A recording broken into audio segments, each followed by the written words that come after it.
नमस्कार. इन सोलापूरच्या बातमीपत्रात आपलं स्वागत. सुरुवातीला एक नजर टाकूया ठळक बातम्यांवर.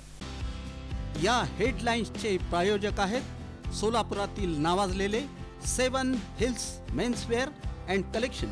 आता बेस्ट क्वालिटी आणि परफेक्ट फिटिंग फक्त 7 हिल्स मध्येच. एका तृतीयपंथीयानं प्रेम प्रकरणातून गळफास घेऊन आत्महत्या केल्याची धक्कादायक घटना समोर. साईनगर बाळे येथील घटना. पालिका आयुक्तांची कारवाई. सोलापुरात रुग्ण पळवणाऱ्या डॉक्टराला 1 लाख तर 20 आशा वर्कर्सना प्रत्येकी 10,000 रुपयांचा दंड. प्रशासनानं काढलेल्या फेर आरक्षण सोडतीवर राज्य निवडणूक आयोगानं केलं अखेर शिक्कामोर्तब.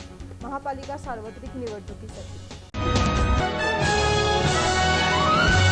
अन्न व औषध प्रशासनाच्या पथकाची कारवाई. 2 पान शॉपवर छापा टाकून 2,825 रुपयांचा प्रतिबंधित गुटखा आणि पान मसाला जप्त. सोलापूर शहर आणि जिल्ह्यातील सीएनजी वाहनधारकांची उडाली तारांबळ. प्रशासनानं 2 दिवसात तोडगा काढण्याचे दिले आदेश. आणि जुना पुणे नाका ते मंगळवेढा रोडला जोडणाऱ्या 54 मीटर रस्त्याचं काम युद्धपातळीवर सुरू. 10 डिसेंबरपर्यंत जाणार पूर्णत्वास.